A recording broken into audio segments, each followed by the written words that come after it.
everybody. Hi. Good afternoon, good morning, good evening, good around. My name is Marta Marrocco. I'm the case manager for DAN Europe.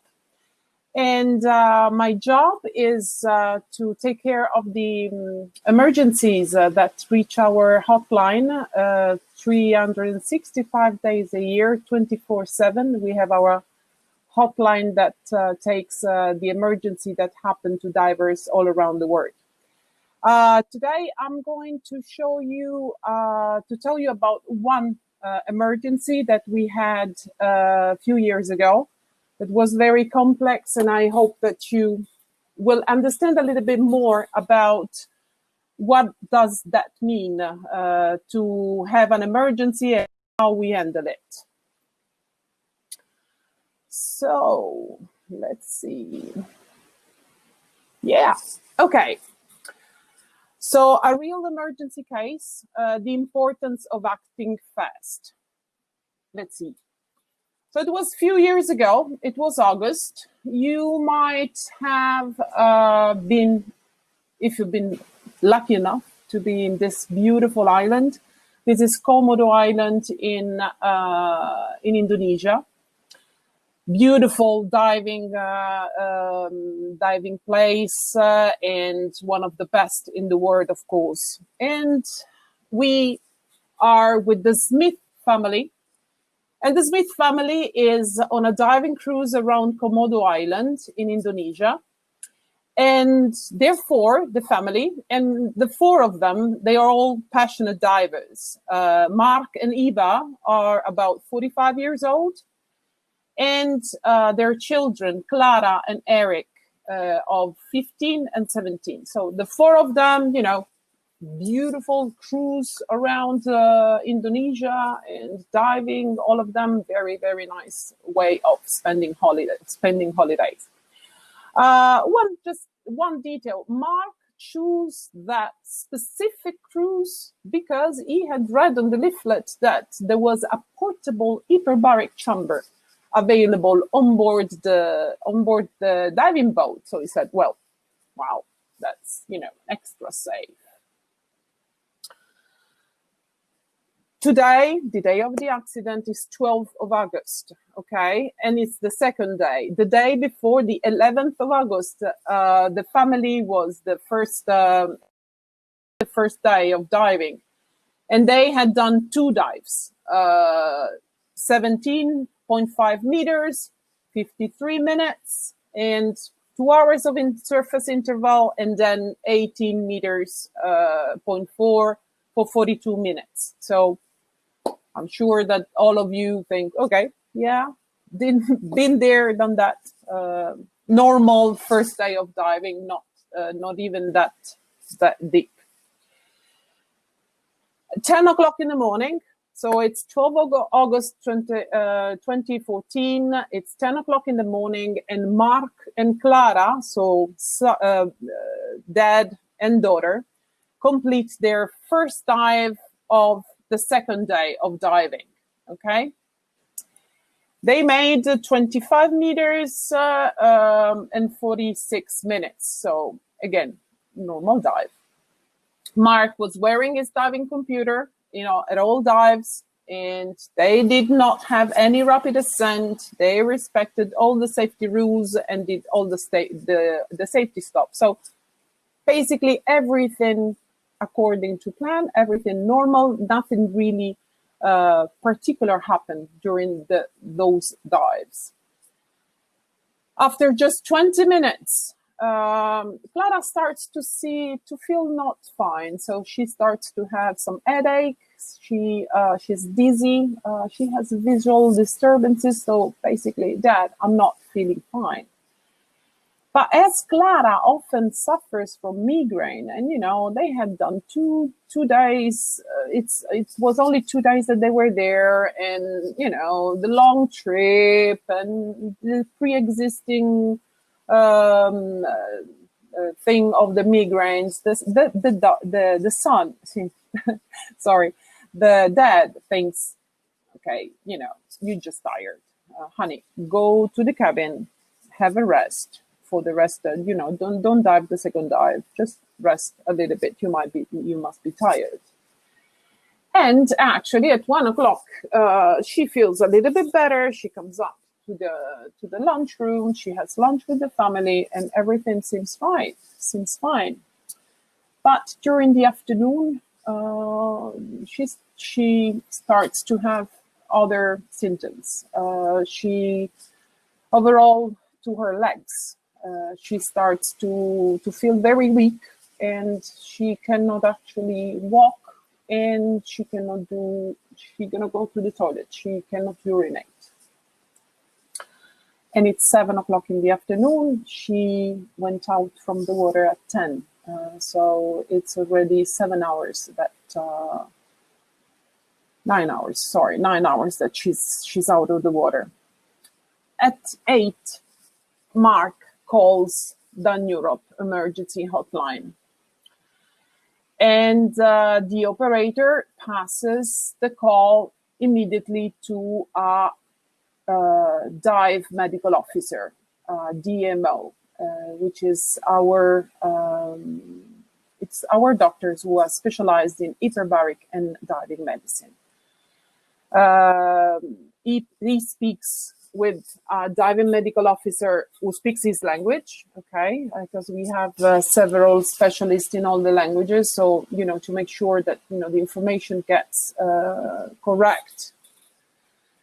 Our doctor hears the symptoms and he immediately suspects neuromotor decompression sickness. So it is very, very, very important to evacuate Clara as soon as possible to a chamber. And then we start communicating with the boat and starting to help Clara as fast as possible. Now, the very good thing was at the time that they had Wi-Fi on board, they had their phone, we could communicate with them, and we started sharing information. So already from the phone call, our doctor recommended to put Clara on oxygen. So following the instructions received by the doctor, they started to provide oxygen to Clara. And the boat captain had to head the boat, the entire boat. They could not. It was too urgent to arrange another boat to go and pick her up. So the whole boat with all the clients had to head towards the shore. Fortunately, they were not that far, so it was only 3 or 4 hours of navigation. And suddenly, Mark informs us that the boat captain has already contacted the hospital in Labuan Bajo. I'm not sure about the correct. I usually say Labuan Bajo. Which is the city where the boat was heading, because there was the hospital over there. So the boat captain tells to Mark that in Labuan Bajo Hospital, there is an hyperbaric chamber. Now, when we hear this, we are like, oh, no, there's not. But of course, overall in Indonesia, things get new and very quickly. And I mean, sometimes it does happen that suddenly there is an hospital with an hyperbaric chamber that is not in our database. Nevertheless, when we learned that there's a chamber there, we get, it's not in our database. Let's double check this information. We called the hospital, and unfortunately, we were correct. It meant that there was no chamber there, so that the boat was heading to an hospital, which was, of course, a good thing to do anyway in a medical emergency. Nevertheless, there was no chamber there. So we had to immediately start arranging an evacuation in order to bring Clara out from Labuan Bajo and bring her to Bali, which was the closest chamber at that moment. So by the time it was 11:30 in the night, they arrived in Labuan Bajo, and Clara was transferred immediately to the hospital.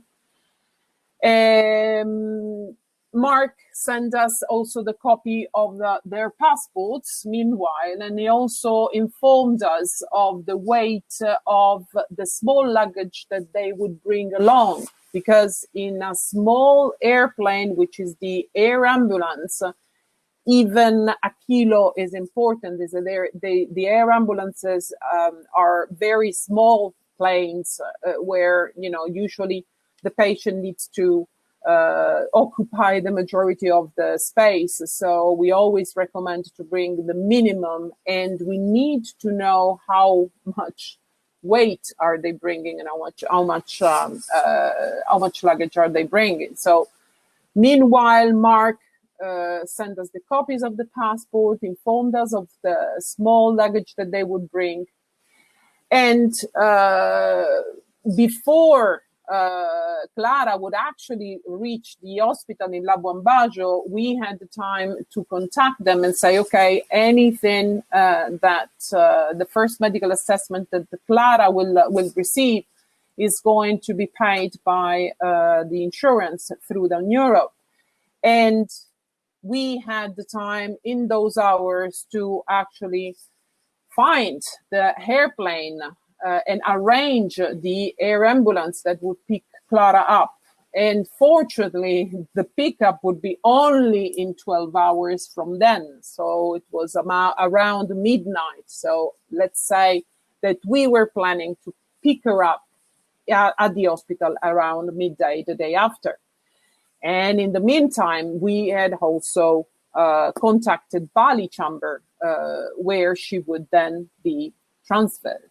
Now, I wanted to let you understand how all the small steps, because every time that, you know, when we have an emergency, sometimes we get, you know, hey, bring the, you know, I'm in the middle of the ocean, send the damn helicopter. And it doesn't really works like this. It's quite a big arrangement to be done. So I wanted to, you know, to show you how a whole day passes, and it's very, very quick. I hear somebody typing in the back. Okay. I don't hear it. So 9:30 in the morning, the air ambulance is ready to take off from Bali. Okay, so from Bali, 9:30 in the morning to go and arrive in Labuan Bajo at 12:30, because it's 3 hours flight. And then at 1, the medical team and the air ambulance reaches the Labuan Bajo. So of course, the half an hour from the airport to the hospital. And then, of course, when the medical team of the air ambulance actually reaches the hospital, has to take the handover from the medical team that has been taking care of the patient until then. So it's 1 hour more, and they leave the hospital at 2 o'clock in the afternoon. And at 3, the air ambulance actually takes off from Labuan Bajo, and so 3 hours later, at 6 o'clock in the afternoon, they reach Bali's airport, and at 6:30, Clara reaches the hospital. Now, one thing that I did not write is that when Clara finally managed to reach the hospital in Bali, she was not put immediately inside the chamber, because the chamber, not all the chambers are available 24/7. So actually, Clara had to wait another 12 hours before getting the first treatment. So this was the 13th of August. She exited the water at 10 o'clock in the morning on the 12th. So she actually received the first chamber almost 48 hours later, despite we really managed to do as quick as possible everything. So hyperbaric treatments in Bali chamber. She received the 14th of August, so the day after, she received the US Navy table 6, which is 5 hours, which is usually the very first strong treatment that is provided for DC, for decompression sickness. And after 5 hours, the recovery of her legs motor power was 20% on the left and 10% on the right. The day after, she received yet again another table 6, which is really not usually, you know, this first long table is the first treatment, and normally the treatment of the following days usually are shorter treatments. This time the situation was such that she needed a second table 6, and thanks to the second table 6, the numbness and the tingling sensation diminished. She was finally more stable standing, and the recovery of her legs motor power was 60% on the left side and 40 on the right.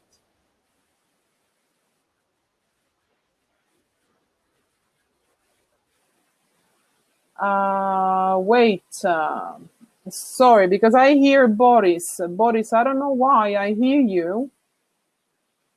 I'm not sure.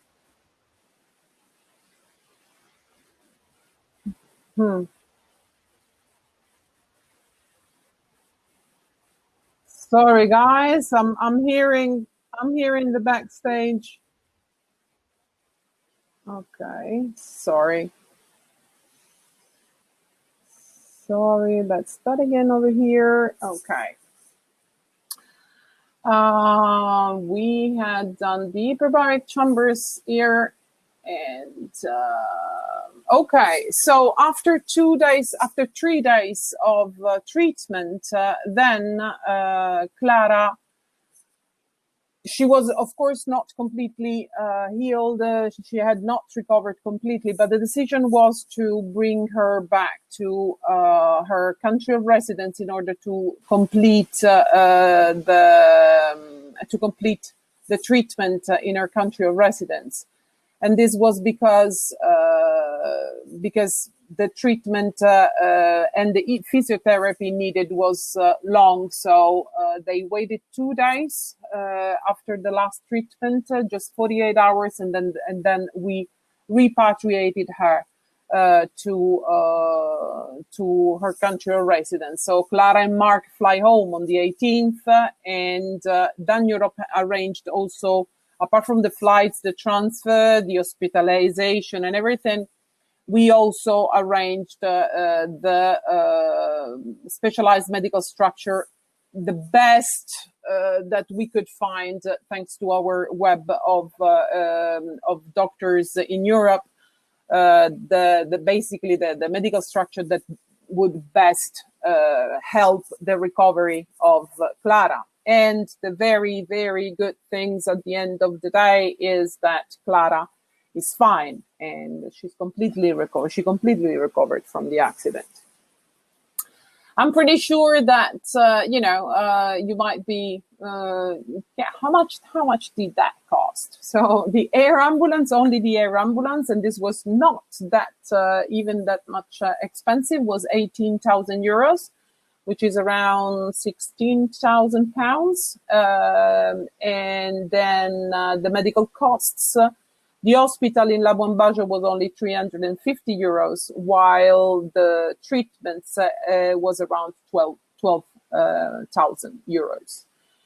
The extras, which was the hotel, the land transfers, the flights, the therapy, and the further therapy in the country of residence, the daily allowance, for example, for the diving accident was around 6,500. So we're talking about, if you're wrong or wrong, this is still 37,000 euros for the whole emergency.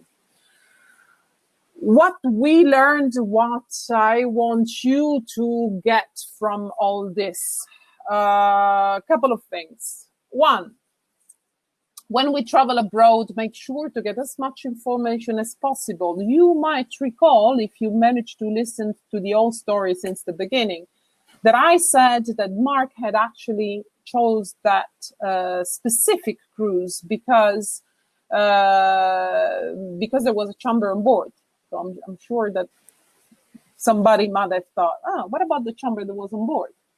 The chamber was on board, but there was nobody who could actually make it work. There was no technician, there was no doctor on board. So they did have the chamber, but they could not make it work. So it was useless.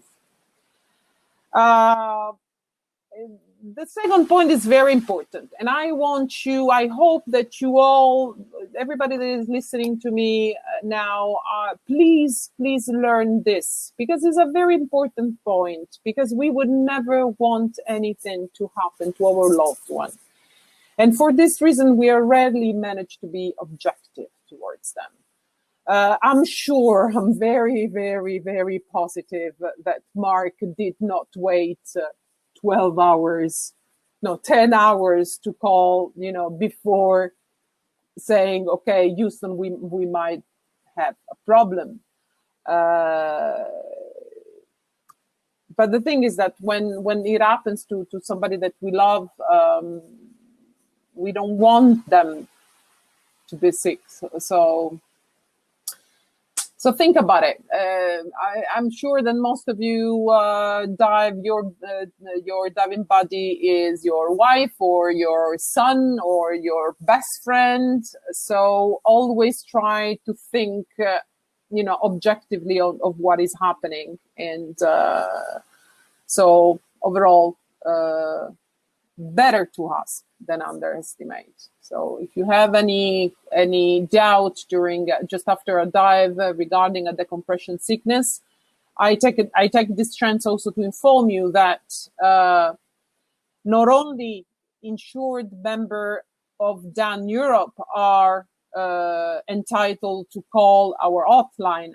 Our hotline is there for any diving emergency, to support any diving emergency. So even if you're not a DAN member and you are experiencing weird symptoms after a dive and you suspect a decompression sickness, or if that happens on your boat, please call us. We will put you immediately to speak with one of our dive medical officer who can tell, okay, do this, do that. It can be, it cannot. So it's a very, very precious tool that we give to all the diving community. And this is very, very important to know. One last thing that I hope that, I showed through this presentation was that medical structures abroad do not have our standards. And the distances and the logistics abroad sometimes can really become a nightmare. It's not like this, that, you get moved from one island to the other. And so for this reason is of major importance to have a good medical insurance that covers you during traveling. DAN, of course, is one of the options. We're specialized in diving. But there are also many other insurances. Honestly, if you travel, make sure you have your very good insurance. Always by your side. Here is my email. If you have any questions specific to me, mmarocco@daneurope.org. But anyway, also you can find a lot of information regarding our services, of course, in our website. And let me do like this. And let me see. Okay, I stopped the sharing, and I have just a couple of minutes more, I think. So I don't know if Okay, we have Chantel, we have Michael. Hi, everybody, to everybody that I know. You guys are very, very, very welcome. And I don't know if you have any specific question. I do have a couple of minutes before they come and kick me out of here.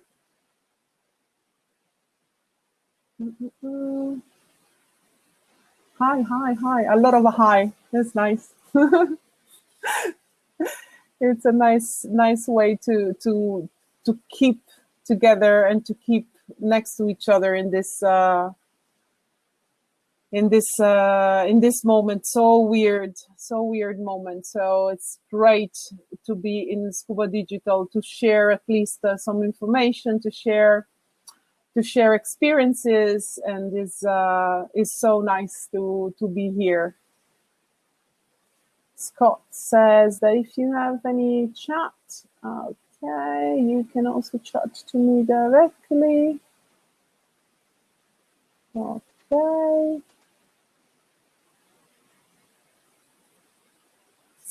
I think that there should be somebody picking me up to pick me out.